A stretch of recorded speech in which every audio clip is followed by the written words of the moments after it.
किसी ने बड़े कमाल की बात कही है कि यूं तो रक्तदान और कन्यादान दुनिया में महान दान कहे गए, लेकिन आज के जमाने में वक्त दान भी सबसे बड़ा दान है।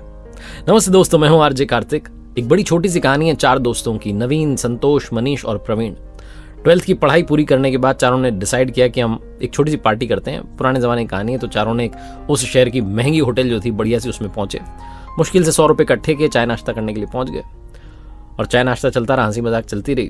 जब बिल देने की बारी आई तो वेटर आया बिल लेकर के, और बिल पे करने से पहले इनके बीच में एक बड़ा मजेदार सा डिस्कशन जो है शुरू हो गया।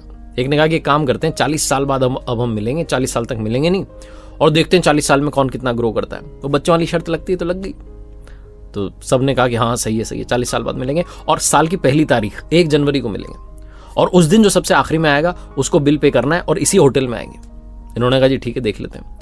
वेटर जो था, जिसका नाम भोला था, सारी बात सुन रहा था। उसने कहा क्या बात है, आपकी तो बड़ी मजेदार शर्त लगी है, 40 साल के बाद अगर मैं यहीं रहा तो मैं भी आपकी पार्टी देखना चाहूंगा। इन्होंने कहा ठीक है जी। 40 साल कब बीत गए मालूम नहीं चला, लेकिन 40 साल में सब कुछ बदल गया। वो जो शहर था वो बड़ा शहर बन गया, फ्लाईओवर बन गए, मल्टी स्टोरी बिल्डिंग्स बन गई। इनफैक्ट वो जो होटल थी वो 5 स्टार होटल बन गई। जो वेटर था भोला, वो उसका मालिक बन गया, और इन सब की जिंदगी भी बदल गई। कोई इंजीनियरिंग के लिए पढ़ाई करने के लिए बाहर चला गया तो वहीं सेटल हो गया, कोई सरकारी जो है जॉब में लग गया, कोई पिताजी का बिजनेस आगे बढ़ाने लग गया। सब अपने अपने जिंदगी को सेटल करने में लग गए। 40 साल कब बीत गए मालूम नहीं चला। खूबसूरती देखिए, 40 साल के बाद भी चारों को याद था कि 1 जनवरी को मिलना है। तो उसी होटल में जो है एक एक करके सबका आना शुरू हुआ। सबसे पहले मनीष आया अपनी लग्जरी कार में और उतरा और जाकर के दोस्तों को ढूंढने लगा। तो उसने पहचान लिया वेटर ने, जो सेठ बन चुका था भोला ने। उसने कहा अरे आइए सर, प्रवीण सर ने आपके लिए टेबल बुक करवा दिया। आपने मुझे पहचाना, मैं 40 साल पहले यहीं वेटर था। अरे क्या बात है, तुम ही थे जिसने सारी बात सुनी थी? बोले हाँ जी।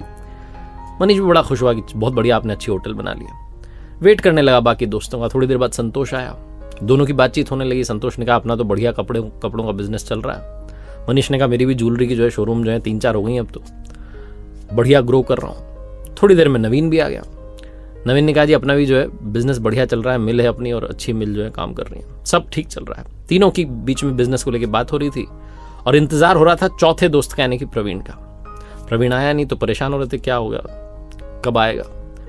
सेठ जो था भोला आया, उसने कहा कि प्रवीण सर का कॉल आया, वो कह रहे हैं आप स्नैक्स शुरू कीजिए। तो इन्होंने स्नैक्स शुरू किया।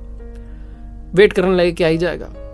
फिर से जो था सेठ जो था भोला, उसने कहा कि आप ये मेन्यू लीजिए और इसमें से जो ऑर्डर करना है कीजिए। प्रवीण सर कह रहे हैं मैं आ रहा हूं, आप डिनर शुरू कीजिए, थोड़ा सा देरी हो रही है। तो वेट करते करते 1-1.5 घंटा निकल चुका था। इन्होंने ऑर्डर कर दिया कि ठीक है। डिनर लग गया, डिनर करने लगे। भोजन करने के बाद लगा कि प्रवीण शायद आएगा नहीं, तो बिल पे करने की बारी आई। इन्होंने कहा साहब लाओ, क्या बिल हुआ? तो भोला दौड़ के उसने कहा बिल पे करने की जरूरत नहीं, अभी ऑनलाइन आपका पेमेंट हो गया। ये चक्कर में पड़ गई, प्रवीण आ क्यों नहीं रहा है, बिल भी पे कर दिया है, मिल भी नहीं रहा है। भारी मन से वहां से उठे और जाने लगे तो दरवाजे पर एक सरकारी गाड़ी आकर के रुकती है। एक लड़का दौड़ के आता है और तीनों के चरणों में गिर जाता है, प्रणाम करता है, कहता है अंकल नमस्ते, पापा जी ने मुझे भेजा है और मेरे पिताजी शिक्षक बन चुके थे, मुझे इस काबिल बनाया कि मैं इस शहर का कलेक्टर बन गया हूं। और 1 महीने पहले ही पापा ने सारे अरेंजमेंट करवा दिए थे। उन्हें कैंसर हो चुका था, बीमार थे और उन्हें मालूम था कि शायद वो पहुंच ना पाए 1 जनवरी तक वहां तक, इसलिए सारे अरेंजमेंट करवा दिए थे। और मुझे कहा था कि तुम सबसे बाद में जाना, बताना मत कि मैं इस दुनिया में नहीं हूं, वरना उनकी वो जो 40 साल के बाद पार्टी हो रही है उसमें मजा नहीं आएगा। पिताजी अब इस दुनिया में नहीं है, लेकिन वो चाहते हैं कि आप ऐसे ही मिलते रहें। तो उन तीनों दोस्तों ने एक साथ कहा कि अब हम 40 साल के बाद नहीं, हर 40 दिन में मिलेंगे।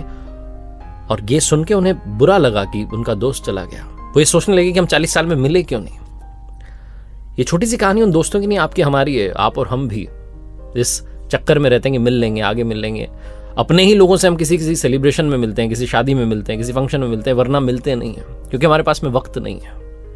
वक्त दान करना शुरू कीजिए अपनों के लिए, उनके लिए जो आपकी जिंदगी में अहमियत रखते हैं।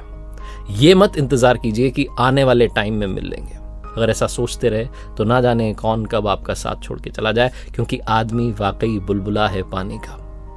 देखते रहिए हर सोमवार सुबह 9:30 बजे मेरे साथ एक नई कहानी, और हर शुक्रवार सुबह 9:30 बजे लर्निंग सीरीज का एक नया वीडियो। ऊपर वाले के आशीर्वाद, अपनी मेहनत, अपनों के प्यार के साथ कर दिखाओ कुछ ऐसा कि दुनिया करना चाहे आपके जैसा।